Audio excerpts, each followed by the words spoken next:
किसान भाइयों नमस्कार। आज मेरे साथ ये देवरिया के देवरिया जनपद के ये बीजेपी किसान किसान मोर्चा के सारे साथीगण हैं और गए थे उज्जैन घूमने, दतिया दर्शन करने। तो लौटते हुए इनकी जिज्ञासा थी कि ज़रा ये जीवामृत का क्या खेल है, इसको समझना था। तो आप लोगों ने अभी जो सुना है सोशल मीडिया में कि गौ आधारित प्राकृतिक खेती, यानी कि किसान को योजनाओं के माध्यम से जो लाभ दिया जा रहा है, उनको सिखाया जाता है कि देसी गाय का गोबर 10 किलो, देसी गाय का गौमूत्र 10 किलो, बेसन 1 किलो, गुड़ और बरगद के पेड़ के नीचे की डाली एक ड्रम में डालिए और 72 घंटे में जीवामृत तैयार। देश का चूंकि ये गवर्नमेंट का हिस्सा है, पालेकर जी इसको प्रमोट करते थे, फिर और भी लोग प्रमोट करने लगे, फिर गवर्नमेंट ने इसको अपना एजेंडा बना लिया कि भाई। तो दरअसल होता क्या है कि जो नीति निर्माता है उसको जो लोग टेक्निकल बताएंगे वो मानेगा। अब टेक्निकल ने क्या बताया, टेक्निकल ने गलत बता दिया, तो एक नीति का हिस्सा बन गया, एक सिस्टम का हिस्सा बन गया। मैं किसानों से कहता हूं कि किसी भी विषय को आपको भगवान ने दिमाग दिया है, आँख दिया है, अपने दिमाग से, अपनी आँखों से विषयों को समझने का प्रयास करें। विषय की गहराई तक, विषय की सत्यता तक आपको जाना है। अगर आप नहीं गए, दूसरे के मुंह से सुना तो सत्यानाश है। ठीक है ना। तो मित्र, मैं पिछले 2009 से ये काम कर रहा हूँ। 2009 से आज 16 साल हो गया और यहाँ से दसियों हजार लोग हमारा जीवामृत दूरस्थ इलाकों से, देश के, यहाँ से ले कर के जा चुके हैं। तो वो जो जीवामृत बताया गया, उस जीवामृत को प्रयोग करके जिसने भी किया, गाय का गोबर, गाय का मूत्र, तो उनके सब के दिमाग में है कि इससे पैदावार गिर जाता है और गिरता भी है। हमारे साथ जो देश का 5.5-6 लाख किसान जुड़ा है, तो उनको हमारी बात में कुछ ऐसा लगा कि नहीं, ये सज्जन शायद सही बोल रहे हों, क्योंकि हम इसका विज्ञान बताते। देखिए आप, गोबर में, गाय के गोबर में जीवाणु होते हैं, लेकिन वो जीवाणु पाचन की क्रिया में मदद करने वाले थे। जब गोबर गाय ने किया तो बाहर आ गए। किसी ने टेस्ट किया तो उसमें जीवाणु मिल गए, तो उन्होंने चिल्लाना शुरू किया, गाय के गोबर में जीवाणु होते हैं। जीवाणु तो हमारे मल में भी होते हैं, जीवाणु तो भैंस के गोबर में भी होते हैं, बट अब उनका इस नेचर में कोई रोल नहीं है। मैंने कई बार वीडियो में बोला है कि जो किसान गाय पालता है, डेली गोबर एक जगह डंप करता रहता है, अगर गाय के गोबर में जीवाणु लाभदायक होते तो गोबर डिकम्पोज हो जाता। गोबर तो वैसे ही पड़ा रहता है, सूख जाता है। तो माने कि जीवाणु हैं, लेकिन नेचर वाले जीवाणु नहीं हैं। अब उनका इस नेचर में कोई रोल नहीं है। तो है क्या कि जो जीवाणु हमारे खेत में थे, वो मैंने पेस्टिसाइड डाले तो मर गए। जैसे हम लोग एंटीबायोटिक जब खाते हैं, किसी को बुखार आए और 3 दिन अच्छे एंटीबायोटिक खा ले, तो फिर उसकी भूख खत्म हो जाती है। क्यों? क्योंकि जब हम एंटीबायोटिक खाते हैं तो हमारे शरीर में वो जो बीमारी फैलाने वाला बैक्टीरिया था वो मर गया, साथ साथ जो बेनिफिशियल थे वो भी मर गए। इसलिए नेचर का नियम है कि अब हमको भूख नहीं लग रही, उल्टी होने वाली है, क्योंकि भगवान कहता है बेटा अब इस पेट में अगर भोजन गया ना तो पचाने वाले जीवाणु नहीं है वहाँ पर, तो आपको नुकसान है। इसलिए प्रकृति कहती तू खाना मत खा। ठीक इसी प्रकार मिट्टी में जब हमने बहुत सारे पेस्टिसाइड डाले, दीमक को मारने के लिए, निमेटोड्स को मारने के लिए, वाइट ग्रब को मारने के लिए, तो ज़मीन के सारे प्रकार के जीवाणु मर गए। इसीलिए ज़मीन रिस्पॉन्स नहीं दे रही है। किसान हर साल यूरिया, डीएपी, पोटास की मात्रा बढ़ाता चला जा रहा है और ज़मीन की जो ज़मीन में ह्यूमस था वो घटता चला जा रहा है, क्योंकि गोबर और बायोमास कोई डालना नहीं चाहता, क्योंकि सरल हो गया, यूरिया डीएपी डाल दो। भोजन का स्वाद भी चला गया, भोजन की पौष्टिकता भी चली गई और बीमारी और कीड़ा लगा, उसको मारने के लिए आपने इंसेक्टिसाइड, फंजीसाइड डाल दिए, तो वो भी भोजन में चला गया। तो आदमी आज जो खाना खा रहा है वो खा करके क्या स्वस्थ तो कोई है नहीं, ना शरीर स्वस्थ है ना दिमाग स्वस्थ है। तो ये जो जीवामृत है, ये पिंटू से कहूँगा दिखाएं जरा, लिखा है जंगल के सूक्ष्म जीवाणुओं के संवर्धन की इकाई। मतलब मैंने आज के 16 साल पहले मुझको एक कहीं से ज्ञान प्राप्त हो गया कि ज़मीन में एक रहीमदास जी का दोहा है ना, रहीमन बिरवा खेत में सींचे ते कुम्हलाए और रहे भरोसे राम के पत्थर पर हरियाए।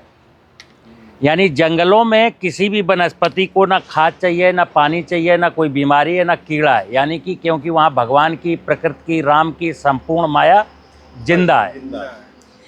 हमारे खेतों के साथ क्या हुआ, जो आधुनिक कृषि तकनीकियां हैं उन्होंने कभी भी इस बात को नहीं ध्यान रखा कि प्रकृति की व्यवस्था नष्ट ना होने पाए। एग्रीकल्चर साइंस की परिभाषा में लिखा है कि भूमि एवं फसलों का ऐसा प्रबंधन करें कि परिवार की सभी ज़रूरतें पूरी हो जाए, लेकिन भूमि की फर्टिलिटी पर कोई एडवर्स इफेक्ट ना पड़े। आधुनिक कृषि तकनीकियों ने कहा कि किसान धनाढ्य बन जाए, भूमि मरती हो तो मर जाए, प्रकृति नष्ट होती हो तो नष्ट हो जाए। तो उसी दुनिया में किसान चलने लगा। अब क्या हुआ कि किसान कर्जदार हो गया। देश में प्रोडक्शन बेशक बढ़ा है, लेकिन उस प्रोडक्शन में कोई दम नहीं है। क्वांटिटी तो बहुत है, क्वालिटी उसकी बिल्कुल बेकार हो गई। दूसरा, इतनी बड़ी इंडस्ट्री जिसने 330 मिलियन टन खाद्यान्न दे दिया हो, 220 मिलियन टन सब्जियां दे दिया हो, 110 मिलियन टन फल दे दिया हो, वो किसान कर्ज में क्यों है? मतलब खेती इतना बड़ा उद्योग, जिस इंडस्ट्री से बहुत ज़्यादा पैदावार मिल रही है, और उसका मालिक किसान कर्ज में क्यों है? और वो कृषि उपज खाने वाला अस्पताल में क्यों है? प्रश्न केवल इतना है। तो मित्र, मैं कहता हूं धरती में ह्यूमस बढ़ाइए। एक ही चीज है, खेती की हर समस्या का एक उत्तर है कि कैसे अपनी जमीन में ह्यूमस की मात्रा को बढ़ा दिया जाए। अब ह्यूमस है क्या? ह्यूमस एक वो पदार्थ है जिसमें कूड़ा करकट मल मूत्र यानी कार्बनिक पदार्थ, और वो कार्बन में बन गए हैं, और फिर उसमें जंगल के जीवाणु हैं। किसी ज़माने में जब हम पेस्टिसाइड नहीं यूज करते थे तो ये जीवाणु सब मेरे खेतों में थे। खेत की मेड़ के पेड़ काट दिए तो गर्मी के कारण मर गए, या खेत में मैंने पेस्टिसाइड डाले तो उस पेस्टिसाइड के इफेक्ट से मर गए। यानी देश की जो 14 करोड़ कृषि योग्य भूमियाँ हैं उसमें अब माइक्रो ऑर्गेनिज्म नहीं है। इसीलिए प्राकृतिक खेती में जीवामृत की बात होती है, लेकिन मुझे लगता है, कोई बुरा ना माने, कि जो वर्तमान में जीवामृत में गौमूत्र, गोबर और ये सब कर रहे हैं, उनको लगता है हमको कई बार ऐसा कि कहीं वो भी केमिकल इंडस्ट्री को सपोर्ट तो नहीं कर रहे, क्योंकि ये किसान जब करेगा गोबर गौमूत्र, पैदावार घटेगी तो फिर वहीं लौट जाएगा वापस। यानी कि इंडस्ट्री, केमिकल इंडस्ट्री चलती रहे, हमारा काम भी चल जाए, मुझे पद्म श्री भी मिल जाए, और मामला वहीं का वहीं अटका रहे। मैं किसानों से अक्सर कहता हूं, मित्र, अपने दिमाग की खिड़कियां खोलिए, विषय को खुद स्वयं से समझने का प्रयास करिए। तो इस जीवामृत में बनाने में बिल्कुल सरल है मित्र। जो किसान झांसी आकर के हमसे 5 लीटर ले जाएं, वो इस 200 लीटर के ड्रम में जीवामृत डालेंगे, 200 लीटर पानी भरेंगे और 28 किलो चीनी या 28 किलो गुड़ डाल देंगे, अगर 200 लीटर बनाना है। यानी कि 5 लीटर मेरा जीवामृत, 28 किलो चीनी और 200 लीटर पानी, ये 10 एकड़ ज़मीन का है। एक ड्रम 10 एकड़ ज़मीन की खेती करवाएगा आपकी। वो जो जीवामृत गौमूत्र वाला है, किसान एक ड्रम बनाता है, फिर ये खेत में ले जाता है, फिर सिंचाई के माध्यम से 1 एकड़ ज़मीन में पूरा फैलाता है, फिर बनाता है, फिर फैलाता है, फिर बनाता है, 3 बार डालना होता है। यानी कि 200 लीटर 200 लीटर 200 लीटर 3 बार डालेगा। ये कोई किसान करता क्यों नहीं, ये भी सुन लीजिए। बहुत सारे 90% किसानों के खेत उनके घर से किलोमीटर 2 किलोमीटर दूर हैं, जहाँ कोई घर मकान नहीं है। तो वो किसान अपने घर में बनाएगा। अब जब उसको सिंचाई करना है किसी फसल में, तो इस ड्रम को उठा के खेत कैसे ले जाए? किसी के पास बैलगाड़ी नहीं है, इस ड्रम को ले जाने के लिए ट्रैक्टर चाहिए, तो ट्रैक्टर कम से कम 200-500 रुपया तो मांगेगा। तो किसान इसलिए नहीं कर रहा है कि किसान सुन तो लेता है सरकारी सिस्टम की बातें जो लोग पढ़ाते हैं, गोबर ले लो, गौमूत्र ले लो। 80% किसानों के पास गाय नहीं है, तो वो सुनते रहते हैं और दूर हो जाते हैं कि चलो हमारे पास तो गाय नहीं, मैं तो बनाऊंगा ही नहीं। जिनके पास गाय है उनके सामने यूरिन इकट्ठा करने का चैलेंज है, क्योंकि गाय खड़ी हो तो मग्गा लेके खड़े होइए। फिर कुछ लोग कहते हैं बुद्धिजीवी कि नहीं, गाय के नीचे पक्का फर्श बना दीजिए। मित्र समझना, जब गाय के नीचे हम चिकना फर्श बनाते हैं तो गाय जब बैठती है और खड़ी होती है तो उसको असहज महसूस करती है, तकलीफ होती है। तो हमको गाय की तकलीफ की चिंता नहीं है, हमको गाय के पेशाब की चिंता है। अक्सर मैं कहता हूँ कि देश के वो लोग जो गौ आधारित खेती कराना चाहते हैं, मैं तो दिल खोल के कहता हूँ, जो भी नेता गौ आधारित खेती को सपोर्ट करता हो, खुल्लम खुल्ला फर्टिलाइज़र की सब्सिडी कम करे और ट्रैक्टर पर अनुदान ख़त्म करे। और जो फर्टिलाइज़र की सब्सिडी अगर नहीं ख़त्म कर सकते हो, तो जो किसान 1 हेक्टेयर में धान गेहूं करता है उसको हम 35,000 की सब्सिडी देते हैं, DAP और यूरिया की। जो किसान ये सब्सिडी ना ले, फर्टिलाइज़र ना ले, तो उसके खाते में 35,000 डिपॉजिट करो, तो शायद लोग मन बनाए। तो अभी तो जो ज़मीन का पानी लूटेगा उसकी बिजली माफ, जो फर्टिलाइज़र डाल करके धरती माता को ख़राब करेगा उसको सब्सिडी, और जो ट्रेडिशनल फार्मिंग करेगा, ज़मीन का पानी नहीं लूटेगा, ज़मीन में फर्टिलाइज़र नहीं डालेगा, उसको ठन ठन गोपाल अंगूठा दिखा दो। ये तो नहीं चलेगा। चलिए, अब मैं किसानों से अनुरोध करता हूँ, सरकार सोए जागे कुछ भी करे, ये मुद्दा मित्र आपके जीवन से जुड़ा हुआ है, आपके बच्चों के फ्यूचर से जुड़ा हुआ है। अगर आपने नेचुरल फार्मिंग नहीं की यानी अपनी धरती को फर्टाइल नहीं बनाया, तो जान लीजिए आप अधार्मिक हैं। आप यूरिया, DAP, फंजीसाइड, पेस्टिसाइड डाल करके खेती करते हैं, खुद जहर खाते हैं और दुनिया को जहर परोसते हैं। इससे बड़ा अधर्म कुछ हो नहीं सकता।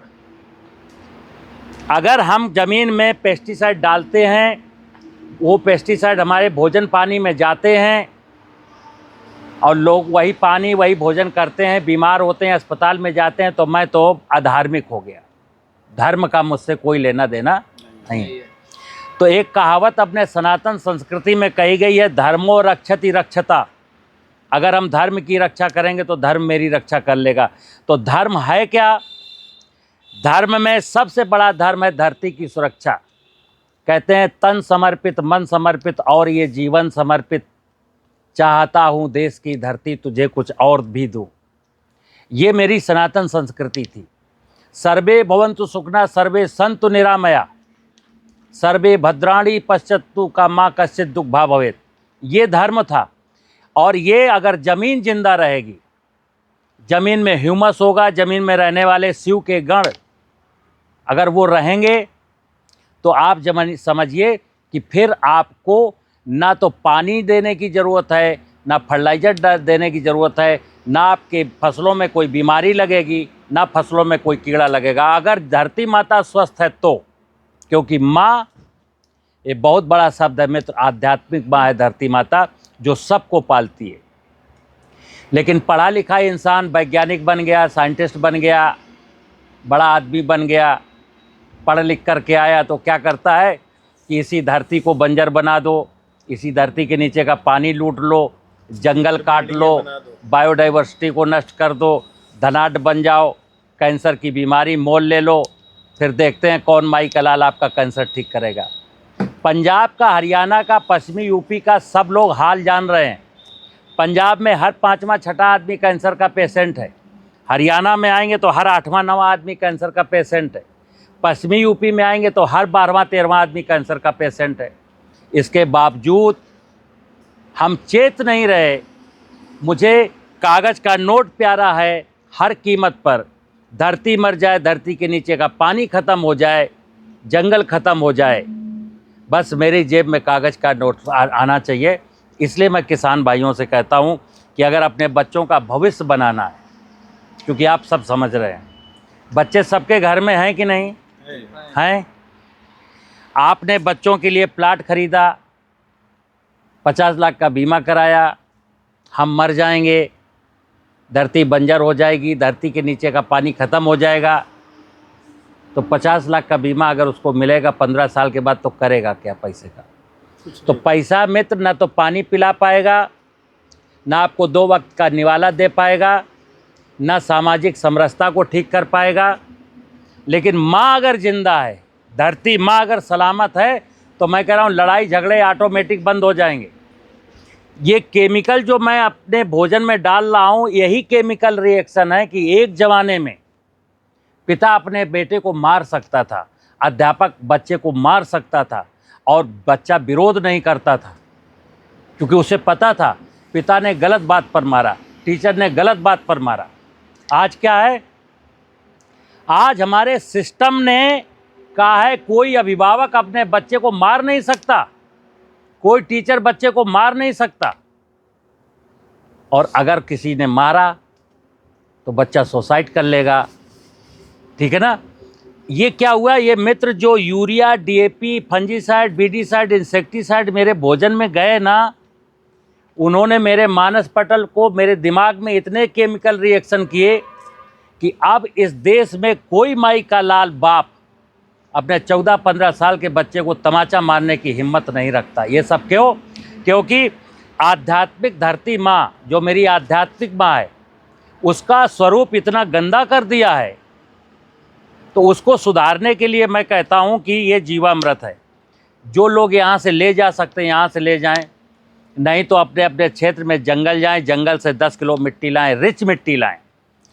हमसे 5 लीटर ले जाएं, उससे ही बनेगा। नहीं, जंगल से 10 किलो मिट्टी अच्छी ले आइए, जिन पेड़ों के नीचे ढेर सारा बायोमास हो। इस ड्रम में मिट्टी डालेंगे, 200 लीटर पानी भरेंगे, 28 किलो चीनी डाल देंगे। डेली डंडे से एक बार ऐसे डेली खूब ढंग से हिलाएंगे। इसमें ना गाय के गोबर की जरूरत है, ना गौमूत्र की जरूरत। ना गाय के गोबर, गाय का गौमूत्र, भैंस का गोबर, भैंस का मूत्र, ये सब जमीन का भोजन है। इस जीवामृत में उनका कोई रोल नहीं है। आप एक चीज बताइए कि जब हम बैल के लिए गाय नहीं पाल पाए, दूध के लिए गाय नहीं पाल पाए, तो गौमूत्र में हम खुल्लम खुल्ला कहते हैं, देश में कोई माई का लाल हाथ उठाए कि साहब मैं गाय के पेशाब के लिए गाय पालूं। नहीं होता, कोई नहीं पाल सकता। तो ये सत्य को अगर हमारे वो लोग स्वीकार करें जो गौ आधारित प्राकृतिक खेती को प्रमोट कर रहे हैं। गौ आधारित प्राकृतिक खेती का मतलब है फिर से बैल से खेती हो, फिर से लोग। अच्छा बताइए आप, हम सब लोग शहरों में जो रहते हैं, भैंस का दूध 60-70 रुपए लीटर लेते हैं। अगर कोई दूधिया ये कहे कि बाबूजी भैंस का दूध नहीं है, गाय का दूध ले लो, तो आप तुरंत उससे सवाल करोगे क्या रेट दोगे? तो कहेगा रेट तो बाबूजी वही 70 रुपया लीटर का है। अरे पागल हो गए हो? गाय का दूध यार 30 रुपया दो तो ले, क्योंकि गाय के दूध में मलाई नहीं है। तो जो अपने आप को सनातनी कहते हैं, जो कहते हैं गौ माता, धरती माता, गंगा माता,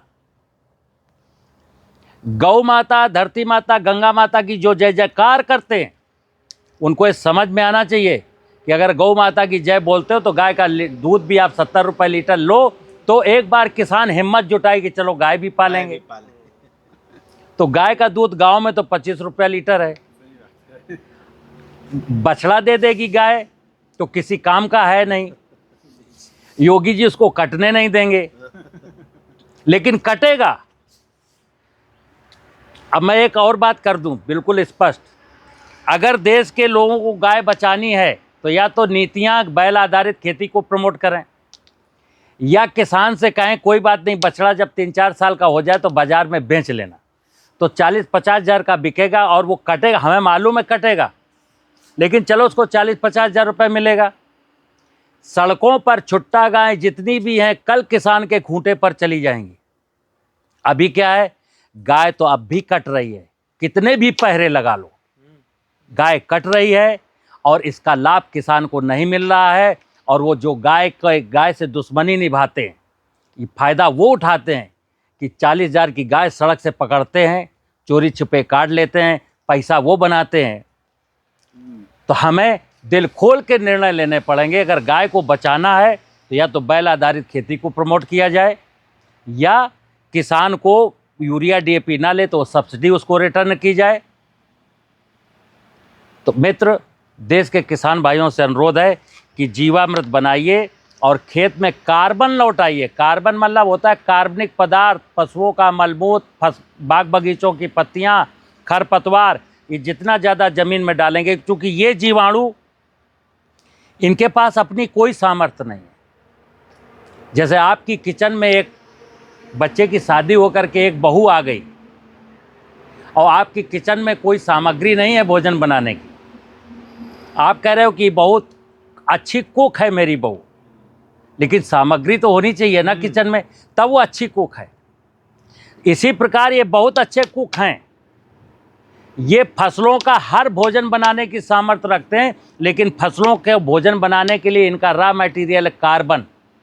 तो खेतों में आप फसल काटेंगे, भूसे में आग लगा देंगे, गन्ना काटेंगे, उसकी पतोई जला देंगे, गाय भैंस पालेंगे नहीं, खरपतवार को बीडी साइड डाल के मारेंगे। और ऐसे में कोई किसान अगर जीवामृत बना के ज़मीन में डालता है तो फिर उसको बहुत फ़ायदा नहीं होने वाला, क्योंकि ये गृहिणी ज़मीन में इनाकुलेट तो कर दिया, लेकिन इनको तो कार्बन चाहिए ना, कार्बन तो ज़मीन में है नहीं। इसलिए किसान भाई, मैं ह्यूमस की जब बात करता हूँ तो ह्यूमस का मतलब है कार्बनिक पदार्थ, कार्बनिक पदार्थ को खाने वाले जीवाणु और जीवाणु की मृत इकाइयाँ जिसको जीवांश कहते हैं। आप सब ने सुना है, ज़मीन में मिट्टी की जांच कराते हैं तो उसमें निकलता है जीवांश कार्बन 0.3%। ये जीवांश कार्बन होना चाहिए 1% से ज़्यादा। तो जीवांश तो इसलिए नहीं क्योंकि जीवाणु पेस्टिसाइड से डाल के मार डाले, कार्बन आप देते नहीं हो, इसलिए जीवांश कार्बन वर्ष दर वर्ष ज़मीन में कम होता जा रहा है। जितना ज़्यादा जीवांश कार्बन कम होता जाएगा उतना ही भोजन की पौष्टिकता खराब होती जाएगी। फिर आपको सप्लीमेंट्री फूड खाने पड़ रहे हैं। बाज़ार में, मेडिकल स्टोर में जितनी भी दवाइयाँ हैं, 3-4 दवाइयाँ अच्छी हैं। कौन सी? Antibiotic, anti allergic, painkiller, नींद की गोली, बकाया सारे के सारे सप्लीमेंट्री हैं। कैल्शियम की गोली, आयरन की गोली, जिंक की गोली, मैग्नीशियम की गोली, या इनमें से कई मिक्सचर एक साथ हैं वो गोली। तो ये मेडिकल साइंस भी मान रहा है, और मेडिकल साइंस भी किसान की इस अज्ञानता के कारण एग्रीकल्चर इंडस्ट्री भी जिंदा है। कौन सी? पेस्टिसाइड फर्टिलाइज़र बनाने वाली। और मेडिकल इंडस्ट्री भी खूब फल फूल रही है, कारण कि ज़मीन हमारी बंजर हो गई है। तो ज़मीन जब खराब होती है तो फसलों को अतिरिक्त पोषक तत्वों की ज़रूरत होती, तो केमिकल फर्टिलाइज़र। फिर ज़मीन जब बीमार होती तो बीमारियां लगती तो फंजीसाइड। जब ज़मीन बीमार है, पोषक तत्व सही नहीं है, तो कीड़ा ज़्यादा लगेगा तो फिर इंसेक्टिसाइड। और फिर वही अनाज, मैं फल सब्जी खाऊंगा तो मैं बीमार, तो मुझे भी मेडिकल की दवाइयाँ चाहिए। तो सारे लोग खुश हैं, इंडस्ट्री वाले मौज कर रहे हैं किसान की अज्ञानता के कारण। और अभी जो नेचुरल फार्मिंग की ओर ले जाना चाहते हैं वो भी जाने अनजाने गुड्डे गुड़िया का खेल खिलाते हैं। कोई कहता है दूध का स्प्रे कर दो, मट्ठा का स्प्रे कर दो, फिटकरी का स्प्रे कर दो, हींग का स्प्रे कर दो, दारू का स्प्रे कर दो। मित्र, ये नेचुरल फार्मिंग नहीं है। नेचुरल फार्मिंग का मतलब है हम अपनी धरती माता को कैसे संपन्न बना सकते हैं, और उसमें एक आयाम जीवामृत है। अगर आप सोचें कि जीवामृत के बिना कुछ हो जाएगा तो नहीं होगा, जीवामृत तो डालना ही पड़ेगा। लेकिन ये जीवामृत बार बार न डालना पड़े, इसके लिए खेतों की मेड़ पर पेड़ लगाइए, वर्षा का पानी रोकने के लिए खेतों की मेड़ें बनाइए। यानी जिस दिन, इसी को कहते हैं सनातन की पूजा। सनातन की पूजा का मतलब है धरती की पूजा। अब जैसे मैं सनातन की बात करते करते कह देता हूँ ये अध्यात्म का, धर्म का, दर्शन का विषय है, तो कुछ लोग कहते हैं सचान साहब आप तो साइंटिस्ट होकर के एग्रीकल्चर साइंस में ये दर्शन अध्यात्म कैसे डाल देते हो। हमने कहा भैया वो एक ही चीज़ है। शिव धरती है, धरती ही शिव है, और धरती के ऊपर खड़ी हुई वनस्पतियां या बोई गई फसल ये माता पार्वती है। जिसके आदि पिता सदा शिव के पास समुद्र मंथन में हमने जितना भी विष निकला जमीन ने पिया, कंठ पर रोक लिया यानी अपर सरफेस पर रोक लिया। लेकिन लोग क्या दिखाते हैं, एक आदमी का शिव बनाते हैं, बोले देखो शिव जी का गला नीला है क्योंकि इन्होंने इस कंठ में विष रोक लिया। एक आदमी कितना विष, समुद्र मंथन का विष पी लेगा। हम तो 10 ml पानी नहीं रोक सकते आधा घंटा यहाँ गले में, और शिव जी साहब पानी वो विष रोके पड़े हजारों मिलियन टन। मित्र, ये धरती ने ही विष पिया था, और धरती में शिव के गण हैं। ये जीवाणु धरती में शिव के गण हैं। धरती में शिव को आप विष पिलाइए और ये गण जिंदा रखिए, माता पार्वती खूब मुस्कुराएंगी। कोई भी फसल बोले ना, किसी भी पानी की जरूरत नहीं, फर्टिलाइजर की जरूरत नहीं, किसी पेस्टिसाइड की जरूरत नहीं। और वो फसल का भोजन जब हम लोग खाएंगे तो इंसान को भी मेडिकल साइंस में भागने की जरूरत नहीं। मुझे उम्मीद है आपको मेरी बात समझ में आई होगी। नमस्कार।